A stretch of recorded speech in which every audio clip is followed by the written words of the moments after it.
चाळीसगाव तालुक्यातील टाकळी प्र. दे. येथे डॉक्टर. बाबासाहेब आंबेडकर यांच्या जयंतीनिमित्त मिरवणूक सुरू असताना मिरवणुकीवर दगडफेक करण्यात आल्याची घटना एप्रिल 14 रोजी रात्री घडली. या प्रकरणी मेहुणबारे पोलीस ठाण्यात बुधवारी उशिरा गुन्हा दाखल करण्यात आला आहे. या प्रकरणात एका व्यक्तीस अटक करण्यात आल्याची माहिती उपविभागीय पोलीस अधिकारी विजयकुमार ठाकुरवाड यांनी दिली. गोपीनाथ एकनाथ निकम राहणार टाकळी प्र.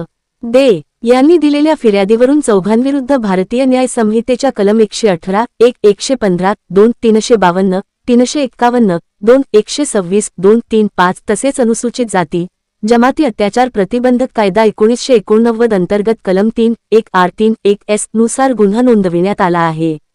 मेहुणबारे पोलीस ठाण्यात दाखल फिर्यादीत नमूद केल्याप्रमाणे फिर्यादी व साक्षीदार हे मिरवणुकीवर दगडफेकच्या विचारणा करण्यासाठी गेले असता चौघांनी त्यांच्याशी जातीवाचक शिवीगाळ केली.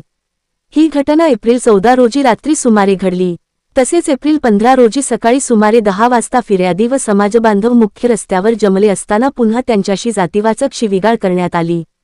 या गुन्ह्याचा पुढील तपास उपविभागीय पोलीस अधिकारी विजयकुमार ठाकुरवाड हे करत आहेत. काय कारवाई करण्यात आली?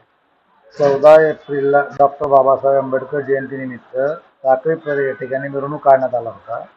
त्या दरम्यान अचानक लाईट गेली होती. लाईटच्या गेल्याच्या त्या कार्यकाळामध्ये दगडफेक झाल्या असं कार्यकर्त्यांनी कळवलं होतं. मग त्यानुसार त्यांनी पोलीस स्टेशनला गुन्हा दाखल करण्यासाठी बोलवलं होतं. तर त्या दिवशी त्यांनी न करता काल त्या ठिकाणी 4 लोकांविरुद्ध गुन्हा दाखल करण्यात आलेला आहे. त्यात BNS सेक्शन सोबत ॲट्रॉसिटी सेक्शन यानुसार गुन्हा दाखल करण्यात आला आणि एक आरोपी त्यातला अटक करण्यात आलेला आहे आणि पुढील तपास चालू आहे.